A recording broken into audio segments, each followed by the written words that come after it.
So the organizers for this event have committed themselves to language justice access. En un momento vamos a tener el servicio de interpretación prendido, pero antes queríamos repasar unas cuantos tips para poder hacer este espacio lo más accesible posible. In a few moments, we'll turn on the interpretation feature, but before we do that, we just wanted to go over a few tips in order to create this language justice space accessible to all. Se les recuerda a las personas que van a estar platicando con nosotros hoy que por favor hablen en un tono moderado y tomen pausas entre oraciones y pensamientos. Esto ayudará a que los intérpretes puedan interpretar el contenido y los pensamientos lo más seguidos posibles. We are asking people to please speak at a moderate pace, to take pauses when you're either at the end of a sentence or changing thoughts. This is going to allow the interpreters to be able to interpret both the conversations and also the thoughts that people are having more clearly. Se le pide a la gente que por favor hable en una voz alta y clara. Si están ocupando un micrófono, asegurarse que no esté muy pegado y que hablen en una voz donde se les pueda escuchar. We're asking people to please speak at a high tone of voice, particularly being mindful around microphones and not being too close or too far, and this is going to allow and support our work. También se le pide a los participantes que hablen una persona a la vez. Esto ayudará a que el intérprete no tenga que elegir a quién interpretar. And lastly, we're asking that one person speaks at a time, and this obviously will support so that the interpreter doesn't have to choose who to interpret for.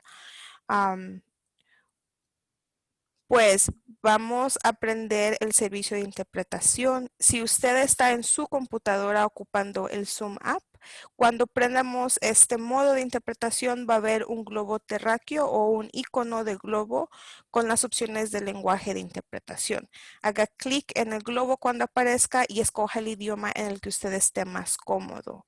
Si usted está ocupando el Zoom por parte de su teléfono, va a haber un icono de 3 puntos donde tienen que hacer clic y después elegir la interpretación de idiomas y después seleccionar el idioma donde usted esté más cómodo. Y como pueden ver ahí en las pantallas, están enseñando dónde y cómo se ven los iconos. If you are using the Zoom on your computer, once we turn on the interpretation feature, you will be able to see a globe icon. You will select there and then click on the language that you are most comfortable with. If you are using your telephone in order to use the app, you will see an icon that has 3 dots in which you will have to click, then select the interpretation feature, and then select your language.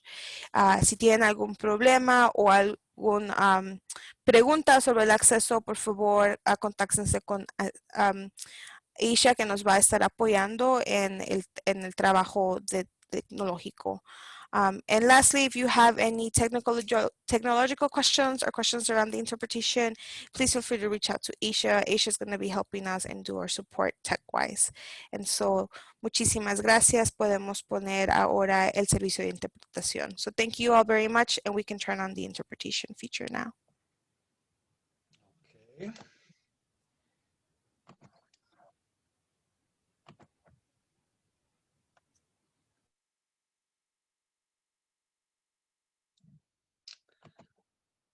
How's that working?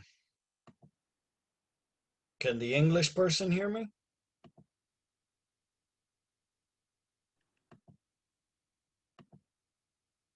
¿Me escuchan en español?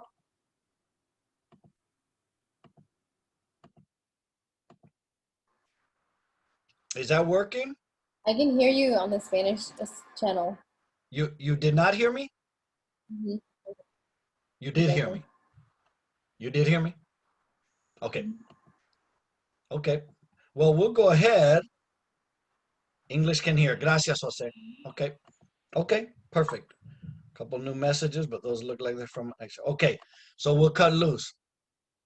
So thanks. Yeah, and a couple more people have joined us, and I think one person who's with us as a panelist is actually an attendee. But thank you very much for coming. So we had the The interpreters help people understand the interpretation function. It's the little thing that looks like kind of a little globe, a little globito. It says interpretation at the bottom. You can click Spanish or English. Pueden apretar inglés o español en el globito abajo, a la derecha. And thank you very much for coming. My name is Leone Jose Biquieri.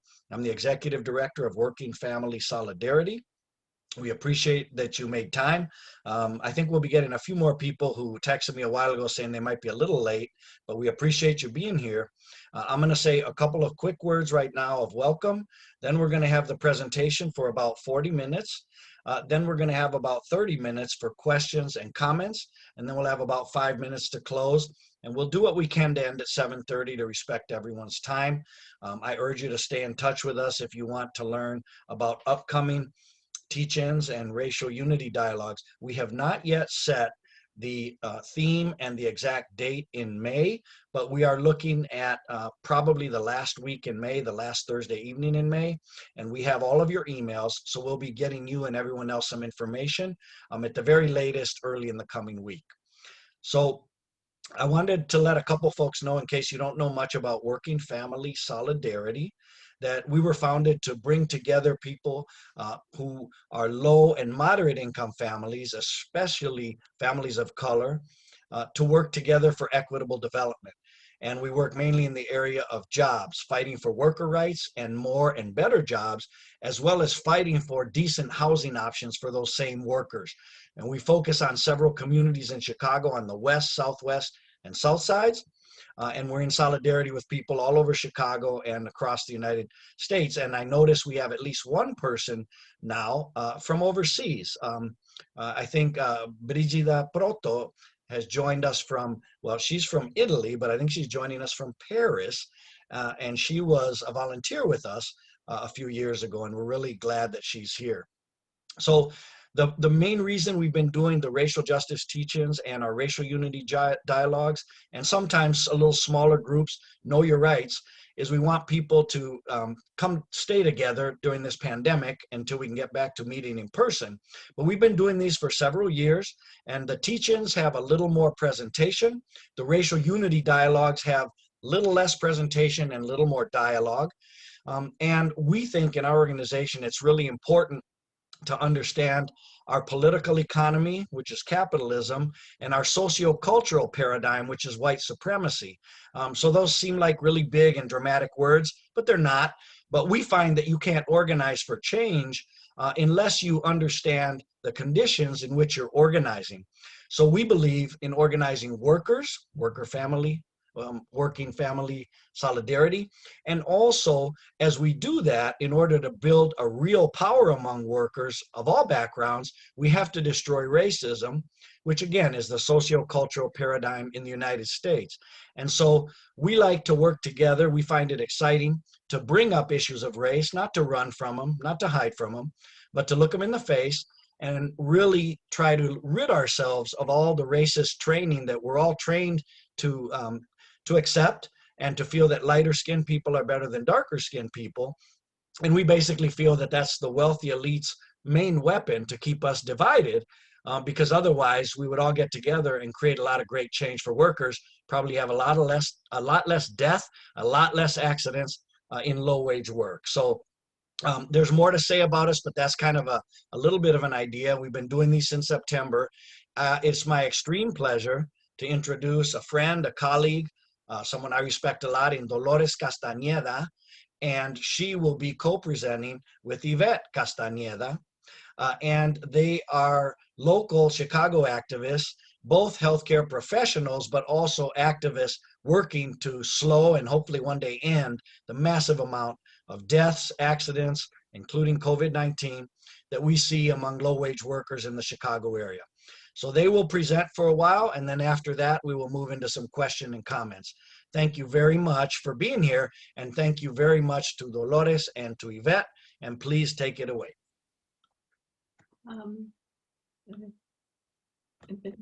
But thank you for having us today, and it's a pleasure to be together here in this difficult topic, talking about workers who die in the workplace. And we're gonna start with silence and moment, like a minute for thinking for the worker who's died. Primero introduce. Primero di algo de ti. ¿Quién eres? Okay, I'm gonna introduce myself a little bit now. I'm Dolores Castaneda from Lido Village, and my work is more being the ground in the community, working with any issue, but more to work related. And this is one of my passion to be supporting community members and my family and street vendors.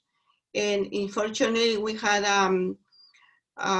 my husband died in work, and this is that thing happened to us, and we never know what the family can go through and this kind of situation in work. Can you introduce? And this is my partner, Yvette, my Dora in crime. We always together, and this is. Pero di algo de mí. And she's always behind me, and she's in the street all the time with me too since she was little. And she has that passion too from community to be in the community with community members, and now she's here to present with me. Thank you. Thank you so much, everyone. So we're going to start off with talking about COVID, but we want to start with a little bit about Workers' Memorial Day. And we try to put this information in Lido Village. Yesterday, I project this information in my community to people knows about how important is has this Memorial Day for our workers who die every single day in around the world in the workplace. And then ¿qué va a ser el agenda? This is the agenda we're gonna have in this moment. We're gonna have a silence, like a minute and silence to just remember all the people who died in a workplace. And I like to invite everybody to just have a moment and just thinking in the families and the workers who died in that kind of condition. And thank you for sharing with me this minute. And then we're gonna have a personal history about us, what happened to our family. And we're gonna talking about structural violence in the workplace.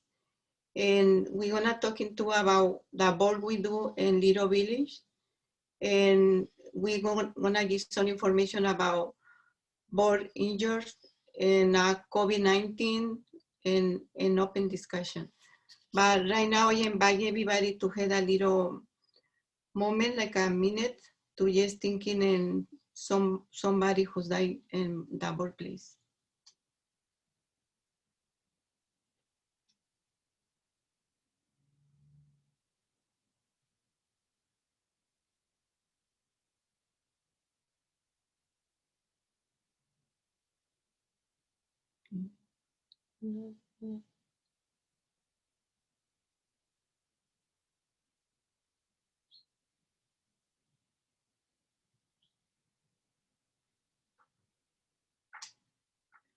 Okay, thank you, everyone.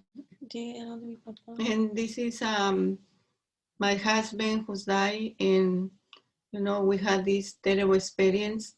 And when we end the funeral, a lot of people come to us and hugging us, but people whispering in my ear, my husband died that way, my son died that way.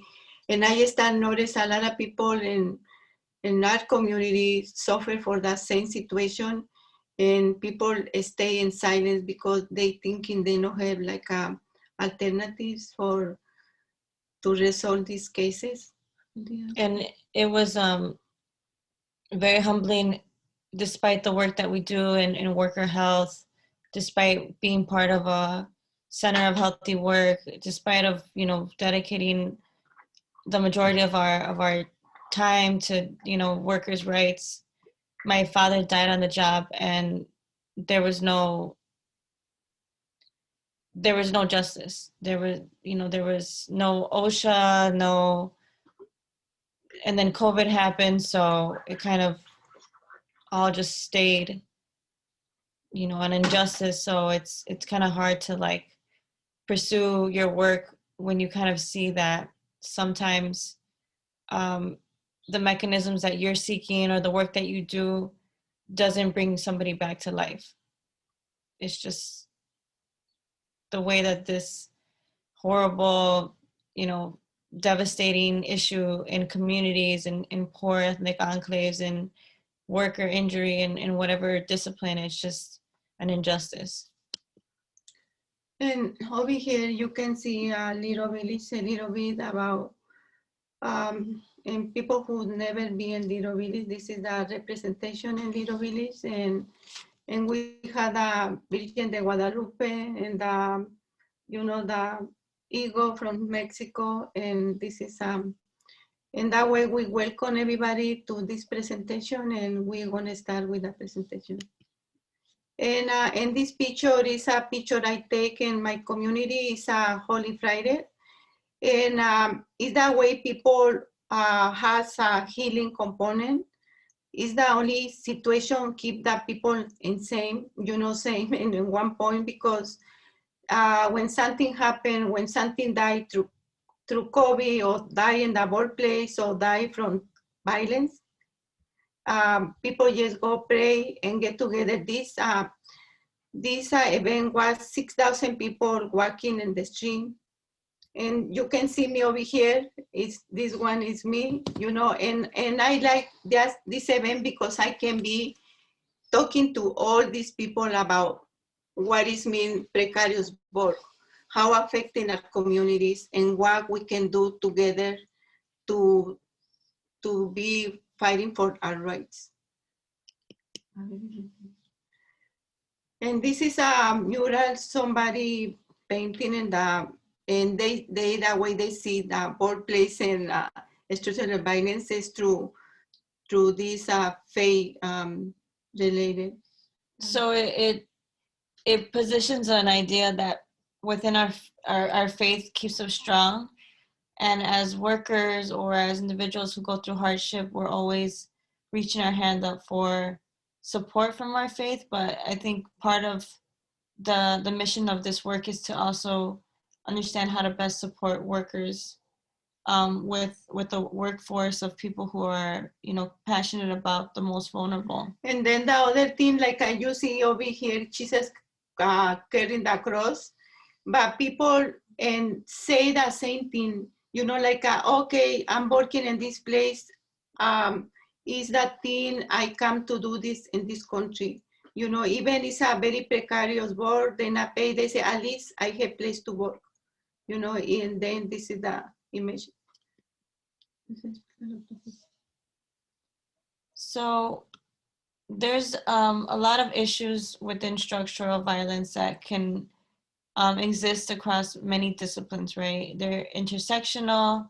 They cannot be one in themselves. They can't be pulled apart. Most of the time, they have to do with compounding factors that usually start with poverty, housing, jobs, environmental hazards, and they all create exacerbated health, so consequences to health.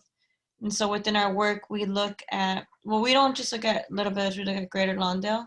So we look at Greater Lawndale as a whole to understand how does factors that have to do with the different determinants of how we look at health, like education, training, how we look at work, with transportation, documentation, how does that affect health, right? So we're looking at many different social determinants, and we're understanding how that affects health, how it trickles down to the community level. A lot of these issues are seen as someone else's problem, and even within the work that that's done at our center or within other other worker centers, there's only 1 ounce of work that's done. What I mean by that is everybody kind of slices the work like, okay, I'll help you with your legal rights, or I'll help you with getting a job, or I'll help you with doing research on what, but there's really not so much like a comprehensive protocol or situation that can really break through all the different issues of structural violence or really impact all the levels of the social determinants of health.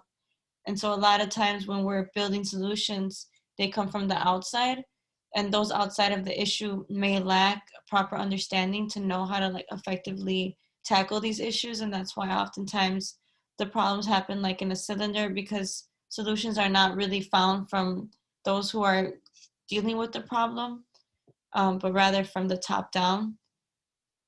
I'm sorry, I'm like talking too fast. I'll slow down.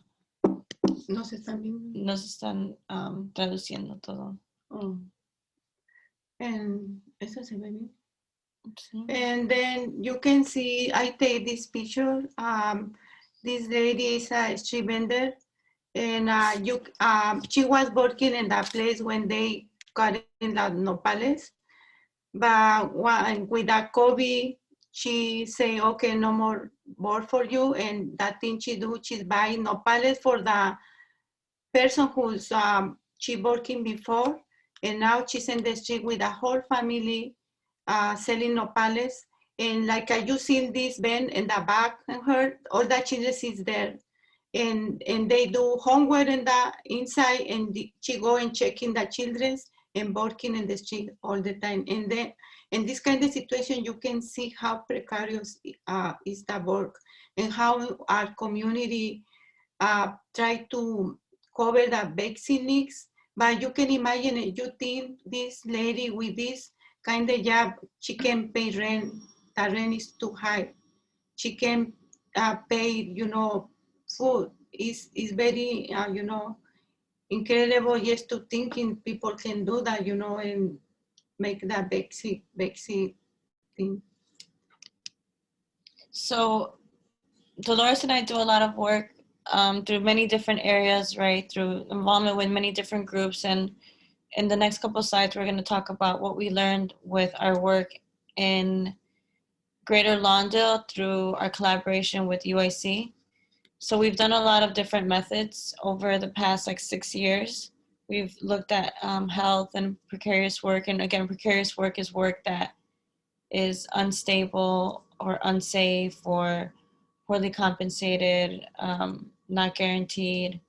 So we've done a lot in the area of precarious work to understand, you know, the issue at different levels, right? And predominantly we're working in Greater Lawndale that has higher rates of poverty, lower educational attainment, higher rates of incarceration, higher rates of undocumentation, predominantly Black and brown, you know, predominantly areas of high crime. So, you know the situation in the neighborhood, right? But we're a neighborhood of mostly precarious workers, and what does that mean, right? And so through this work, we kind of understand what does precarious work mean to the community.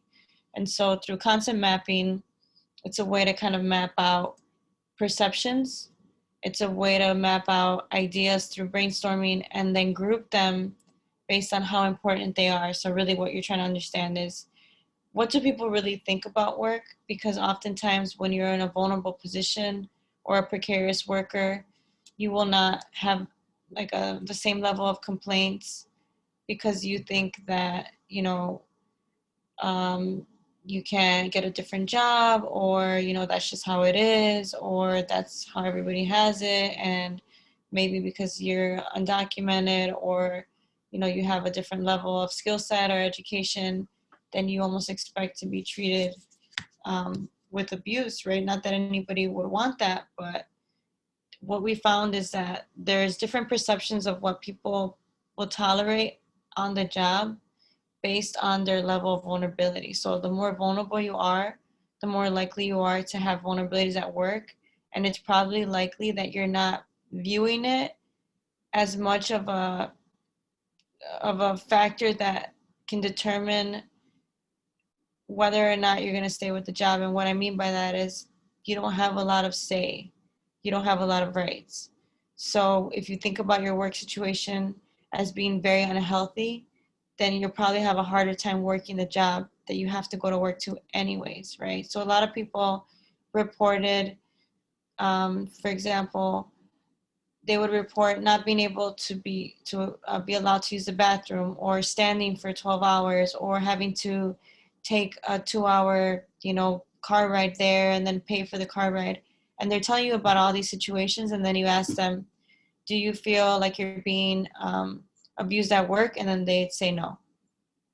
And so, it was just interesting for us to understand, like, one, you cannot give people the impression of how they should feel. And two, people who are in vulnerable populations probably have such a high resiliency that allows them to kind of stay in the situation for longer than other people who are not as resilient or not under all of these, vulnerable factors, like undocumented, formerly incarcerated, like all of these, things that employers could take advantage of. So here's just how some of the data populates. These are cluster maps, and what all of these numbers are questions in the survey. And so what they did here is they looked at the questions of the survey, and then they rated them, and then they said how connected they were. Like, so all of these questions had to do with social and psychological stress, and people rated how important it was to them or not, right? And then the distance between, for example, 5 and 11 is how many people reported it, right? So you're gonna have more people over here saying one thing because there's more items. So really what we found is that there's more unhealthy aspects of work within precarious work that are all grouped together as kind of like one thing, versus the healthy aspects of work that may not be as like large as the unhealthy. So basically, we're telling you what you already know, right? People who are vulnerable, people who are poor, people who are in precarious work settings have more psychological stress, more structural inequities, more workplace injustice, more exploitation, all related to work. So this is nothing new, right? So what this kind of tells us here is when people are looking at themselves versus looking at other people, right? So when what we're often seeing is that people may not think it affects them, but it affects their community. And so what we were trying to understand is it does affect the individual, and the people who are going through precarious work or work-related injury or anything related to work are going through a lot more stress than they would like to report. Because when you ask them how stressful is this for a community member, then they report it higher. Does that make sense? Do I have any questions? I know this is like kind of dense. So this is more about how precarious work impacts health. And so what we were looking at, like more of a pathway of how it happens. So at the different levels, from the social political to policies to regulations, deregulations to housing, all the way to community employment. What are the conditions in the community for work? What are the norms around work? Do they expect people to work harder at less pay? How does precarious employment fit in here? Does it add for more exacerbated pathways to work, unhealthy work, stress, deprivation? And then how do we see these health outcomes kind of cycle through? So another way to look at it is by understanding who is working in what businesses in Greater Lawndale. And so we had a group of students look up location data through business listings and Google Maps and other mapping software to understand what was the number of businesses we were finding. Because what we understand is that the businesses in the neighborhood are different than the jobs that people in the neighborhood are having, because a lot of people in the neighborhood have to go out for work because in the community there's no jobs, right? What are the jobs that you're seeing in Greater Lawndale? The majority of them are within manufacturing and healthcare. Half of the employers in the neighborhood are also in retail, service, and food sectors. There's a lot of things called like phantom businesses, where it's like businesses that don't have a lot of like accreditation, or maybe drug fronts, or maybe like a bunch of dress shops, you know what I mean? So they're questionable in terms of like where the source is. This was the methods of how it was collected. People did walking observations. They studied things online. I didn't mean to keep this slide. Sorry, this wasn't meant to be in here. These are the employers that we're finding in the neighborhood, just to give you an idea of a breakdown of the industries.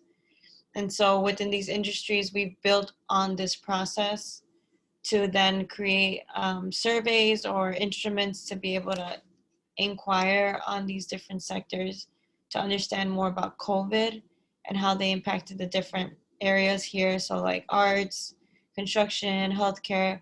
So that's kind of like one of our latest interests, to understand COVID in terms of precarious work.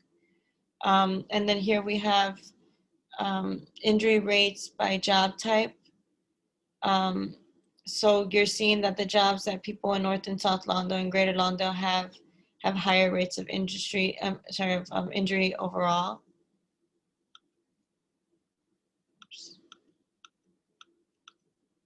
And then we've also done focus groups in the neighborhood, where we did them in the community area of Greater Lawndale and of North and South Lawndale. Here are just some of the descriptions of who participated. So we had people who were community health workers, street vendors, day laborers, young people, church members, staff from other hospitals, community health workers. And then what did we kind of find here? We saw a lot of consequences of inequities with work. We found that a lot of them had to do with human rights, agency, autonomy, and then we have like a case study here where about somebody who worked over 15 years at a grocery store all day long, 6 days a week. They got sick, they needed time off, and he was fired, right? This is what we hear a lot. Contextual structural hostility to maintain healthy work. We have another vignette here. Leticia, a street vendor, has a hard time selling her food when it's raining. She's additionally harassed by the police, and she's often asked for permits. You can understand that with COVID, street vendors were highly affected. You know, a lot of their routine of their job changed because people were not, you know, active walking through the streets or, you know, buying food that way. And then the last one, systematic marginalization from healthy work, insufficient pathways. There is another vignette around someone filing a lawsuit. And then when they applied to another job, it was because they had the record of the lawsuit. And so these are just like ways to express how the way that you function at work can have consequences on other areas of your life. And then we also did a survey on work where we surveyed within these areas of the community. So the one on the top is North Lawndale, the one on the bottom is South Lawndale, and we wanted to see if work was affected by where you lived in the community, because there's a lot of environmental pollution that happens, a lot of, you know, trucking, ports, you know, factories. So we want to understand the community almost block by block. And so we had 488 surveys completed, half in Little Village, half in North Lawndale.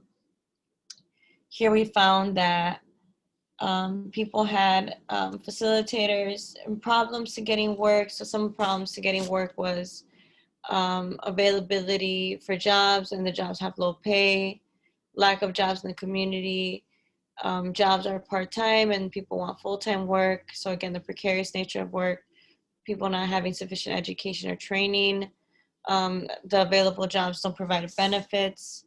There's also on the flip side ways that supported people of getting work. So word of mouth, friends telling people, oh, I have a job, recommended somebody, people who have a reliable vehicle, driver's license, and at least a high school degree. So really what we're finding here is that a large percentage of the people that we inquired from or learned from had regular changes to their work schedule, so unstable work. They had no opportunity to decide over their work schedule, were paid hourly, income varied by job or by week, not paid to miss work, no benefits, get fired if they missed, high levels of wage theft, get work from temp agencies, or on-call work, daily pay, daily labor work. So what we found is that social connections help people get work. Employment precarity is associated with worse physical and mental health. And you're finding that a lot of residents in Greater Lawndale are faced with challenges with finding full-time jobs with decent wage, and jobs with benefits. And as a whole, that impacts the community. And over here, you see this kind of work a lot of community members do, like a roofing, and you can see how dangerous is the kind of work they do.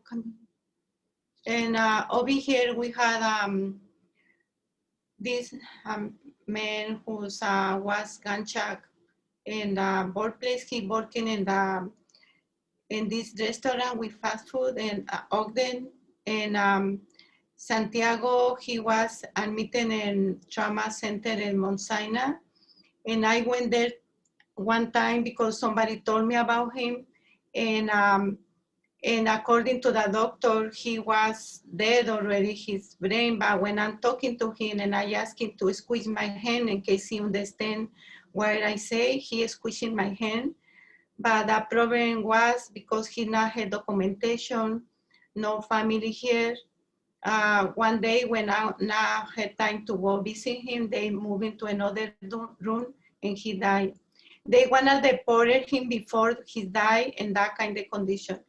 And the situation is when he was gunshot, he was the cooker in the restaurant. He opened the windows and the bullet goes to him.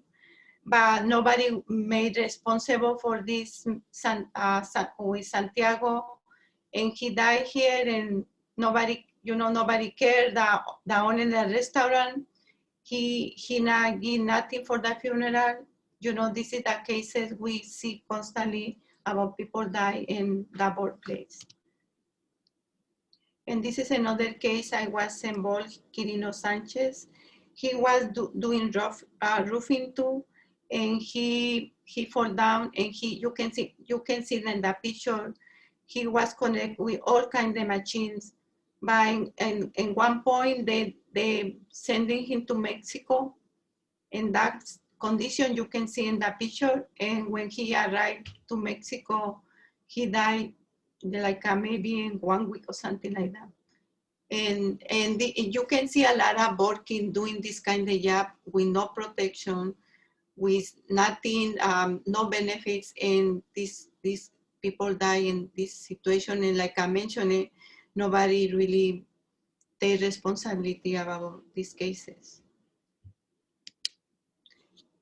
And this is another situation. This street vendor, he died.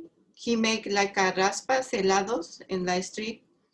And because you can see in the pandemic, street vendor, they put a cover them with the mask in the face, but the customer, they not really respect the street vendor, and he get COVID and he died. And it's more people in the communities. Another street vendor died too from COVID. It's like 3 street vendors died during this COVID pandemic. And not just these people who die, is more people has COVID, and right now they suffer for the consequence about COVID, like problems with the lungs and others. They don't have a place to work right now. It's very difficult for them. And this is another, I made these blankets for to talking about justice in the community.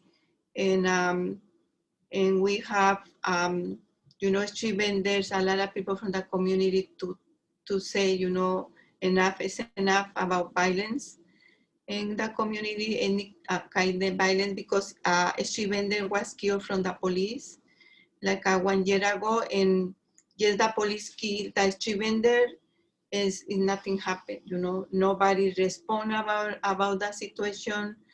And we had television for a little while and say something, but everything is in silence, nothing happened. And this is another case, Reynaldo Grimaldo. He's from Little Village and I know his family. He was working in the demolition about, I don't know, everybody knows about the Hilco company, you know, es que no sé decir bien. You know, about he's the one who's working and see how demolition, he has a lot of experience how demolish, puedo decirlo en español? Can she speak in Spanish? A little bit this case?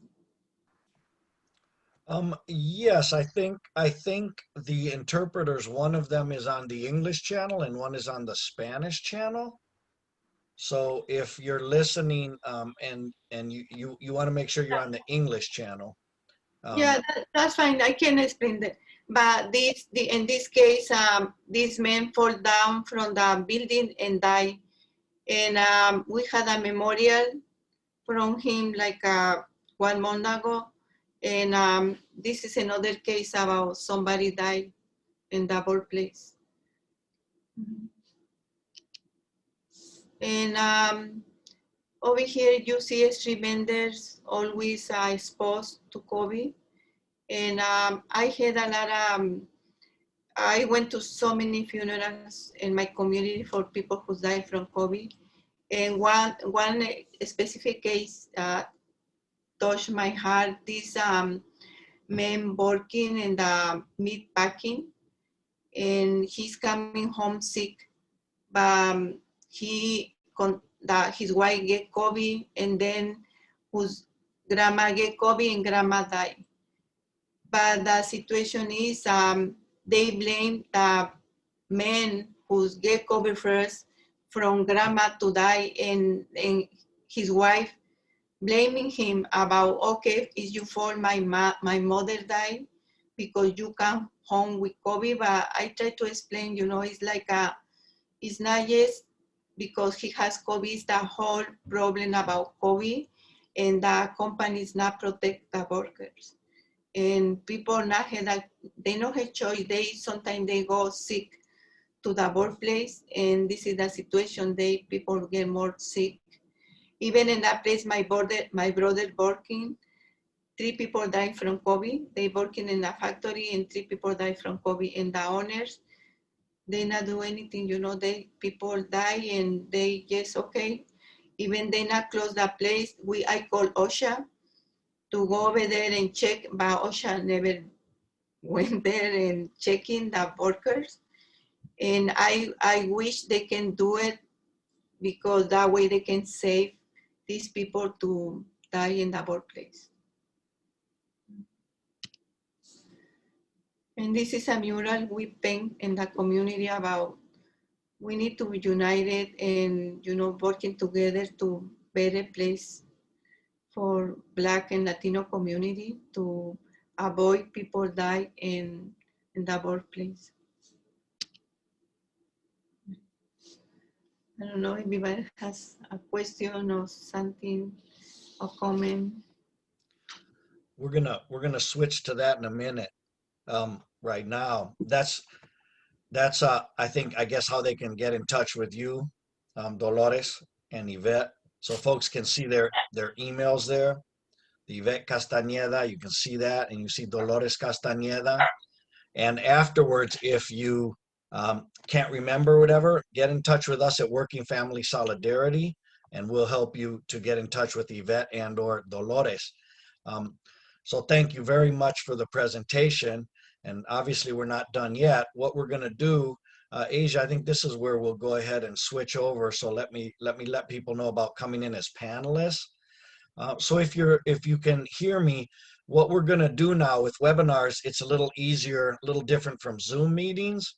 They function slightly differently. So now that the presentation is done, we're going to have about 30 minutes, maybe slightly more, for questions and comments and some discussion. And Asia, the chat moderator, is going to let all the attendees in as panelists so that it's easier for you to speak.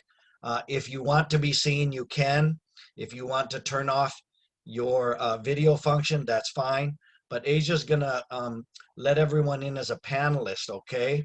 And then I'm gonna have a brief comment as I switch over to the first person who had asked ahead of time. I want to make sure a longtime colleague of ours can have a comment and or a question as we move into this time. So I just want to say, first of all, thanks again to Dolores and to Yvette.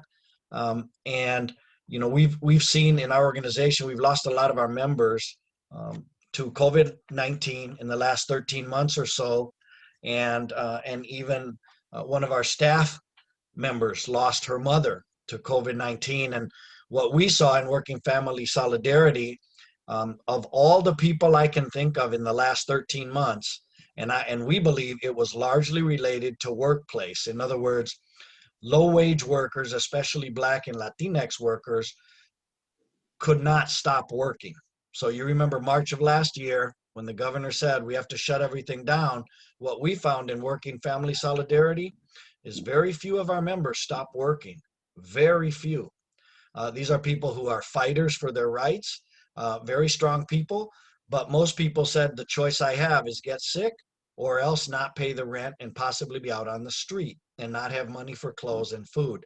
So like a lot of you have probably seen, every person I can think of whom I personally know who has passed away in the last 13 months, thinking especially also of all the low-wage workers and people in the orbit of our organization, every single one is African American or Latinx that I'm thinking of at this moment. Not that there haven't been others, but COVID-19 ended up being a very dangerous workplace event.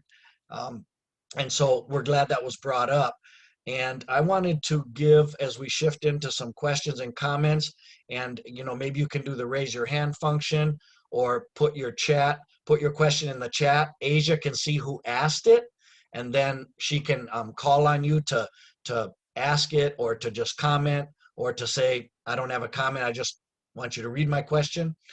But as you think about that, I want to first ask Jose Rivero if Jose is still on the line. Yes, he is. Okay, I can see him. So I just want to see if Jose wants to sort of help us transition into some questions and comments. Jose is a workers' comp attorney, but I don't think of him as a workers' comp attorney. I think of him as a friend like Dolores and Yvette, and I think of him as a human being whose father worked in factories, whose father suffered a very difficult accident, and who we've been working with for a long time. He's been fighting to improve workers' compensation laws. And so I'm glad we have Jose Rivero with us. And Jose, I don't know if you wanted to maybe come out of that with any comments or questions, and then we can move into general questions and comments. Yeah, I mean, Leon, I thank you very much. That was very sweet of you. So to piggyback on what you were saying, you know, if we go back to March when those who were disproportionately affected by COVID in the workplace were frontline workers, essential workers, Latino workers, African-American workers. And, you know, the governor did institute an emergency rule around that time that created a presumption in workers' comp. Okay, so in workers' compensation, when we're talking about workers' compensation, that's the law that provides for basic benefits for those who suffered injuries at work or death at work. It provides benefits to the family. So the governor created a presumption for workers who he had already, in pursuant to his order, he listed out who were essential workers. Anybody who was an essential worker and developed COVID, it is presumed that they got COVID at work. The burden shifts to the employer to show that they did not get COVID at work. And so in practice, that's been very helpful for us. I represent many families who have lost spouses or fathers or mothers in the workplace due to COVID. And it's a new, they call it the novel virus. It's a new virus. So there's not a lot of science out there, but that presumption that the governor and ultimately adopted by the legislature has helped us out tremendously in these cases and kind of given us an advantage.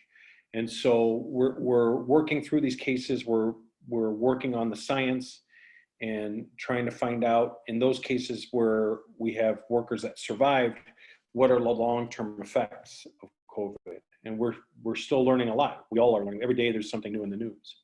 But in those cases, I mean, everybody on this webinar should know that if if your family member died of COVID and they were an essential worker in this last year, it's presumed that they got it from work.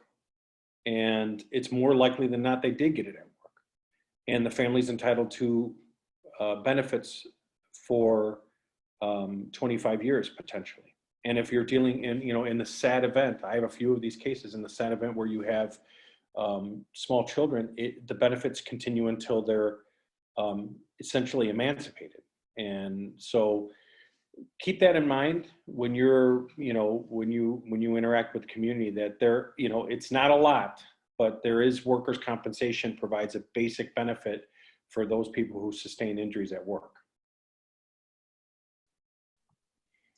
Thanks, Jose. You're welcome.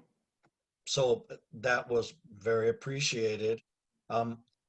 Can we, and then obviously now it will go to people who have questions, comments. If there's no question or comment right away, I'll help ask some questions to Yvette and Dolores to move forward. But does anyone have a question or a comment for either of them?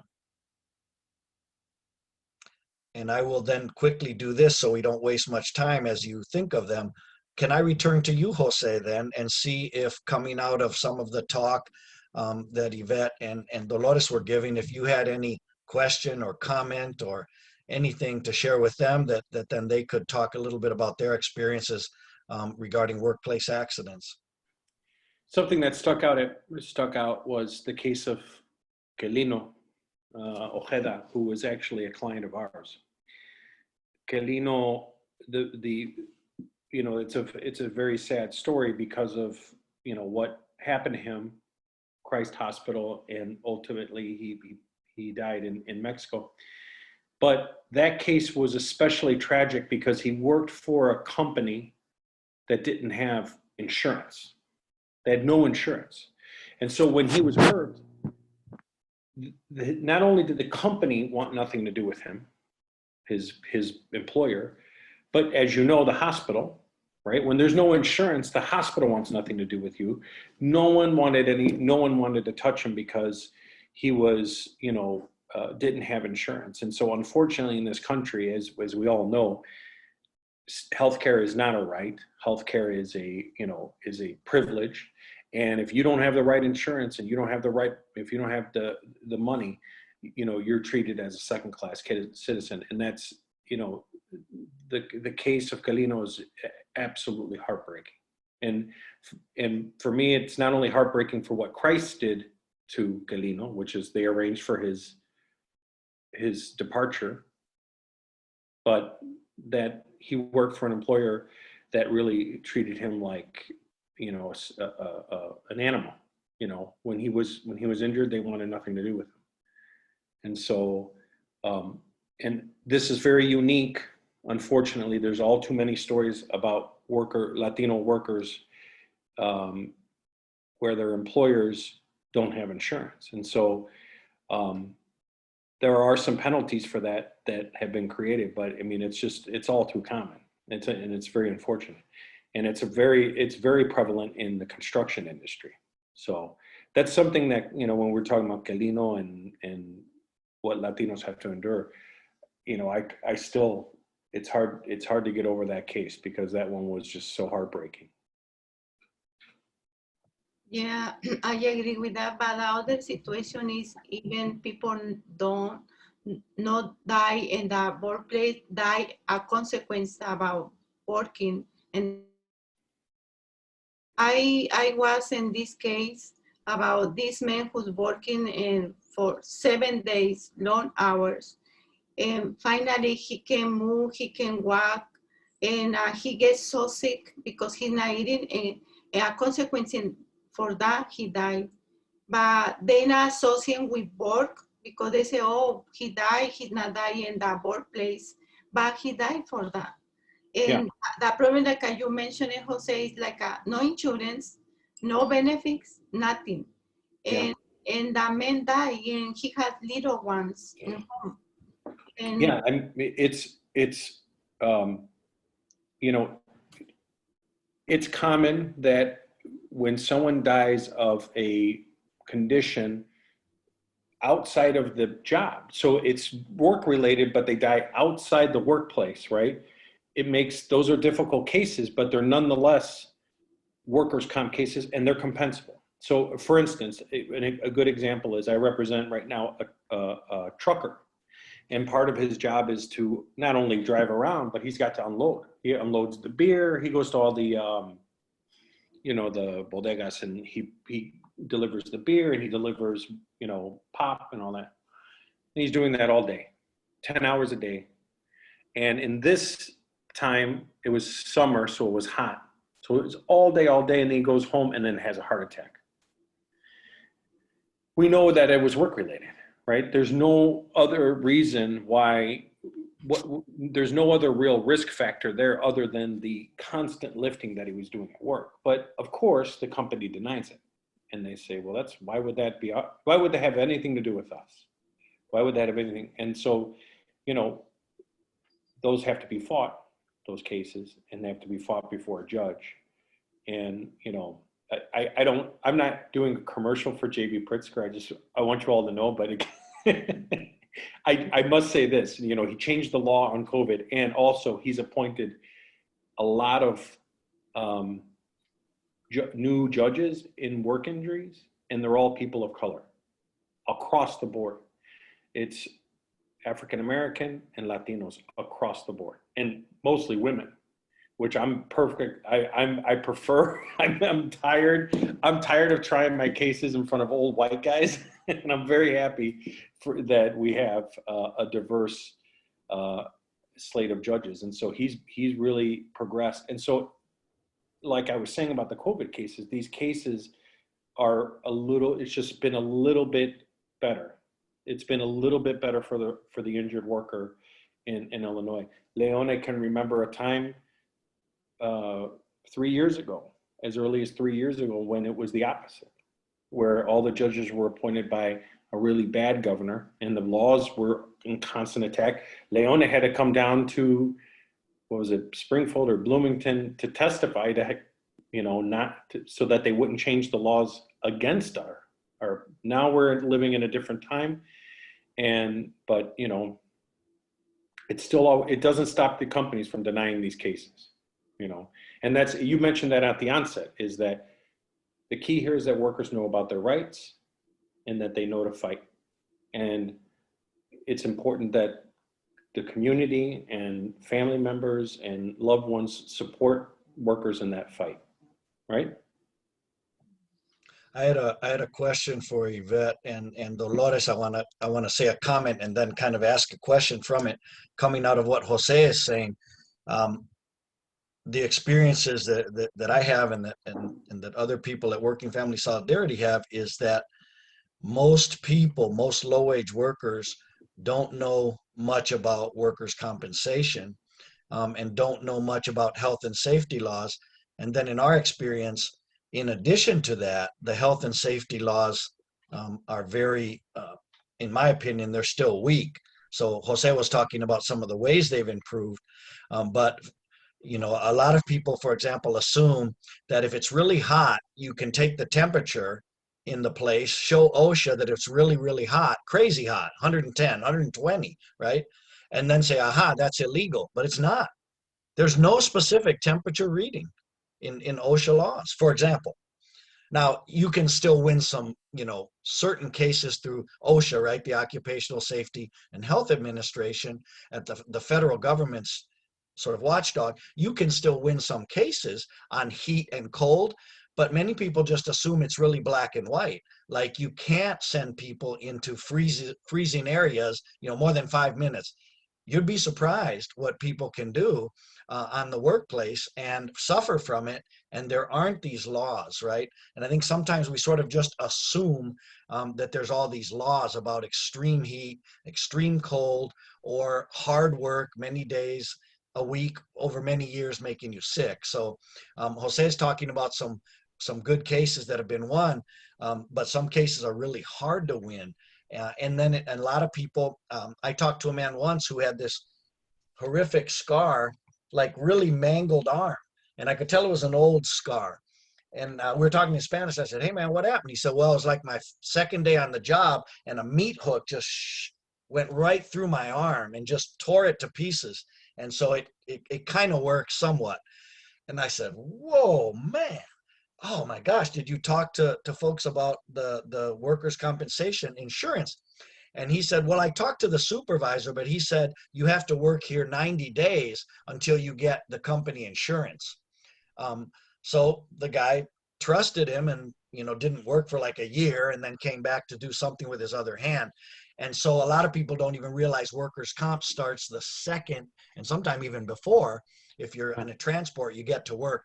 So I wanted to ask Dolores and Yvette, in your experience, how many people, are people in general aware of even something like workers' comp covering people right away? Or do you think it's also people kind of know it, but like you were saying, Yvette, they're just not sure if they want to complain because they're not sure they'll really win, or just kind of wondering what you all's experiences have been?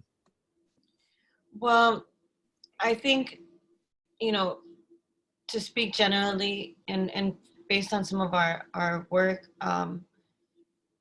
people who are in these jobs are extremely vulnerable, and having those layered vulnerabilities often makes it so that it's difficult to have like personal power, personal autonomy, like self-actualize, like positive,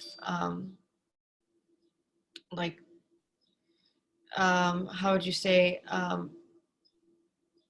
like to be able to deal with one more thing, right? So I think oftentimes people do not take the mechanisms that are available because, one, they don't know about them. Two, they don't want to cause a problem at work.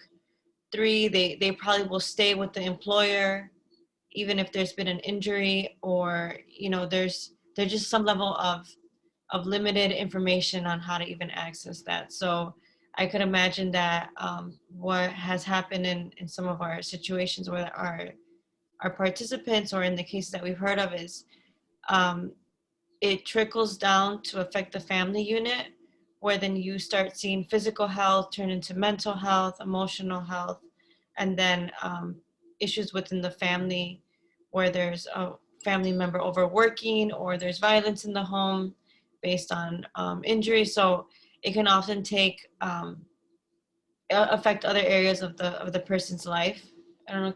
And the other thing is, for example, right now in Little Bitties community, we have high level in violence, street violence, and people not thinking about what happened in the workplace or how they get injured in the workplace. They thinking about be safe in the community, that children be safe there. And I always, when I ask people about, about your rights, you have rights, and people say, yes, I know a little bit, but I don't want to do anything, because I believe it's better to live it like that. And I don't know, it's very confusing, that situation when we not really fight for the rights. If the same thing happened to us, we not do anything about our case, what happened to us, we just not do anything. Yeah, like we were impacted by that in our own lives with my own father, and we were under so much trauma at the time that we didn't know where to go, who to turn to, and you know, having to repeat our story over and over again, having to, you know, go through lawyers or courts. You know, it didn't get that far, but we just really didn't have the support that we needed in order to like move forward any justice. And so maybe it's not too late, but like when do you get closure? When do you, is it because you have a settlement? Is it because, like, what does justice even look like, right? Another comment I had, just because I don't see others, but if anyone has a comment, please unmute yourself or just put it in the chat. But I'll continue with Dolores and Yvette and Jose and anyone else who wants to jump in. One thing I really wanted to support something you had said earlier, Yvette, in your presentation, when you said that many of the folks we're dealing with and that we're supporting in a fight to change things, among them health and safety at work, complaints don't come out easily. And in our experience at Working Family Solidarity, you will often have to prompt people with very specific questions to get a complaint. So like a lot of times, if you don't know the person very well, especially low-wage workers, and you say, hey, I hear you're working at such and such place. Yeah, how's it going? Oh, it's going great. Okay, great. How long have you been there? Oh, you know, a month. Everything's going great, huh? Yeah, man, really great. Oh, okay, I kind of heard bad things. No, it's going fine. So there. Now, if you say, well, that's really great. So how many hours are you working? Oh, you know, sometimes it's 20, sometimes it's 30, sometimes it's 40.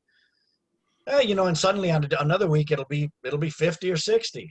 And then if you dig and say, so you can't say, is it good or bad? Because they'll say good. Because like you said, Yvette, what a translation is, not just from Spanish, but even from English speakers, a translation is, I'm working.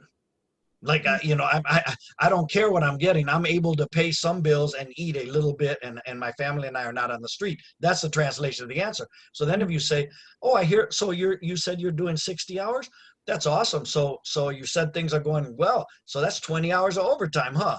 And then the person say, oh no, we don't get overtime. And then you're like, well, I just asked you, how's it going? And you said it's going fine. But like you said, Yvette, the translation is when you say, how's it going? It's fine is, I'm working. It's of course, it's a lousy, horrible, filthy job. And I'm essentially looked at like an ox, right? Of course, right? What else would we be doing? Because that's the nature of our, like you said, of our situation.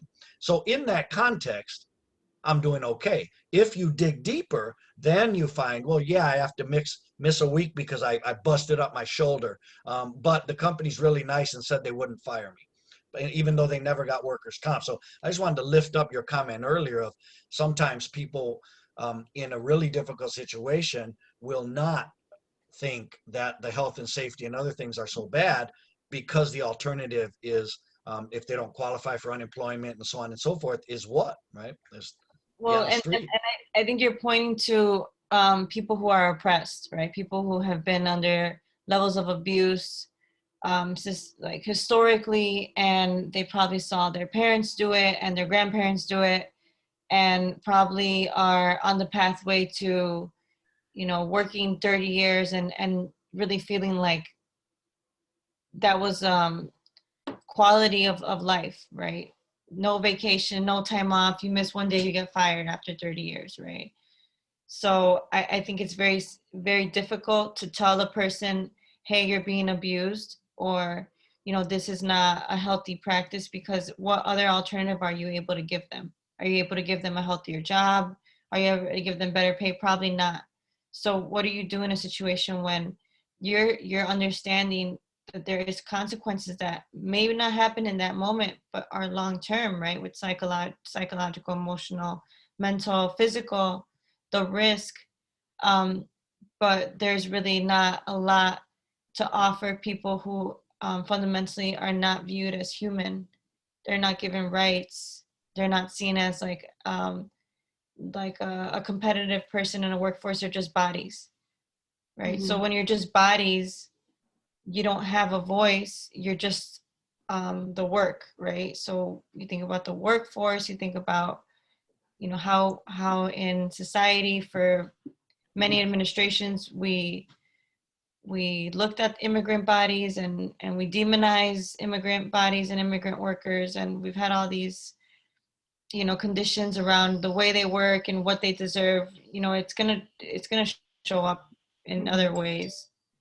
And that thing you mentioned, Leone, it's like I remember one day I was walking in my neighborhood, Little Village, and I see this lady I know.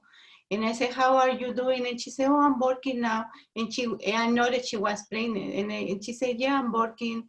And you say, how's everything? Oh, everything is fine. But I'm using diaper because then I let me go to the baño. And I said, what are you? No, because she told me, you have diaper because sometimes people donate diapers to me, you know, to pass in the community, somebody who really need diaper. And she said, oh, I had a question for you. You have some diapers, I can use it. And I said, what do you mean for somebody who needs diaper? I said, no, for me, because I need to wear in diaper because I'm pregnant, I need to go to work, to the baño, and then they not let me, and I need to wear in diaper. And I said, but like you mentioned about your work is not good, they not let you go to the bedroom when you need to go. And she said, no, but this is fine. Yes, I went in the diaper, you know. My God. And she was pregnant, they not let her to go even para el baño. And the thing that's difficult to see within our work, and I don't know, like, you know, how my comment may come off, but we go to places where you have a group of people in a parking lot all looking for work, and one person is charging cheaper than the next person, right? So there's something so important around unions and unionizing so that people can not like step over each other or cut each other in price, or say basically, I'll do the work cheaper, less safe, faster than the guy next to me, right? Like, I think we need to move beyond that competition and really start thinking about solutions that have to do with unionizing, building power, standing as a collective, because in the day labor temp agency work we've seen, people are looking for the cheapest, fastest, most economical body to do the work. But it's like, how do we create standards? How do people implement those standards into their work practice, so that we can say, you know, you're not paying anybody less than $20. We're all charging $20, right? Or, you know, something that makes it equitable. Because unfortunately, there's always going to be someone else who's willing to do a riskier job than the next guy, right? Mm-hmm. Who has, like, in his mind, way less to lose, right? Like, Mm-hmm. or more risk adverse, or younger, or healthier, stronger, or only been doing it for 6 months versus someone who's been doing it for 20 years, you know? So you're always going to find somebody. Yeah, and then I had another case. This lady was homeless and she was pregnant in Little Village, and they told me about her. And I bring this lady to my house until she has a baby. But she went to Indiana to work in a factory, and she cut the whole hand like that in a machine. And she's so afraid to do something, and she back to Mexico with no hands and one baby in her arms. And the only thing they offer her like a $30,000, and they give it $30,000 and that case closed. And she went to Cucani to have a prosthesis for her hand, and when she had a prosthesis, she back to Mexico because she's so scared to stay here in the United States, you know. But I wanted to say something about a little bit there in your comment, Yvette. I mean, we totally agree. I mean, you and I know each other, so we know we agree, but I just want to lift up that comment. And I know a lot of the people on this webinar, I think some had to leave, but some who are still here, we probably agree on this. But without that kind of organizing, in my experience, and I've been doing this for almost 3 decades full time, as you were saying, Yvette, people just won't come forward. I mean, when you just sort of ask people to be an incredible hero, you know, and go alone, people are intelligent, and they know that they often don't have much of a chance. If there's 50 people at a factory or 100, and they say something, people are not dumb. They know that they're going to be isolated. and they're going to be, fired or disciplined for complaining about workplace health and safety, for example. So that's why with Working Family Solidarity, and I really hear what you're saying, Yvette, just, unions, worker centers, community groups, the kind of stuff I'm thinking with Jose, we've done this a number of times. I'm thinking of other people, but Jose's right here. But we've won health and safety campaigns, not just through courts, but with sort of a legal component. So you sort of kind of have the safety and health and OSHA complaint and workers' comp and public, health or whatever, and then workers together can win those. I don't think we win them enough, but I'll keep this really short. But there was a bakery, a wholesale bakery in Summit. This is now about 10 months ago, and a few of our members, it was almost all Mexican immigrants, women working there, and they were not given proper health and safety measures for COVID-19. They began to complain, they were threatened, they were isolated. And so we began to support as staff, and then other members and volunteers and supporters. I sent some legal sort of Working Family Solidarity legal concerns to the mayor there. It's kind of a city manager and so forth. I actually copied Jose as a workers' comp attorney, but we kind of put pressure from different sides. A number of people in our orbit in the Mexican community reached out to stores and said, we won't come shop at your store anymore if you keep having these products, these bread products that come from this factory. And so amazingly, it took a few weeks, but the company finally closed down for 2 weeks, did deep cleaning, paid the workers, all the workers, for 2 weeks, full pay, and then started and helped them get tested for COVID-19. Some were sick, gave them time off that were sick, and then everyone came back and actually was able to go back to work with more safety and health. So I'm the first one to say that we don't win every fight that we're in, for sure. And a lot of the stuff you brought up, Yvette, and also Dolores, just people need a whole support system. It can't just be asking folks to be a hero and then they get fired and nothing happens. But I do want to let folks know and really lift up what Yvette said about the organizing, whether it's union, whether it's community. But I found workers will move, but they don't want to be alone. They want to see that there's a plan, that it makes some sense, and then that there's enough people together that people at least have sort of a chance in hell of winning. So I just wanted to lift up the idea that it can't just be know your rights, see you later. It has to be know your rights within the context of enough workers coming together that people feel at least some minimal power. Mm-hmm. Mm-hmm. I had a question for Jose. When you are able to win a court case and support a worker, does that set precedent? And like what you were saying with how the changes to the law during COVID have helped you, is that precedent going to stick, or is that going to go away once there's no longer a COVID situation? So on the first one, sorry for the barking dog here. My kids are showing up in the house. So the dogs are our security alarm system. So on the first issue, Matthew, the cases do serve as precedent, absolutely.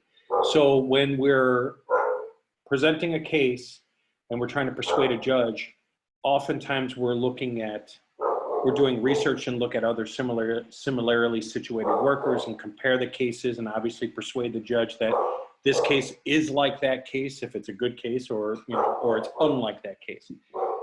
With respect to the COVID presumption, very good question, because it does sunset in June, okay?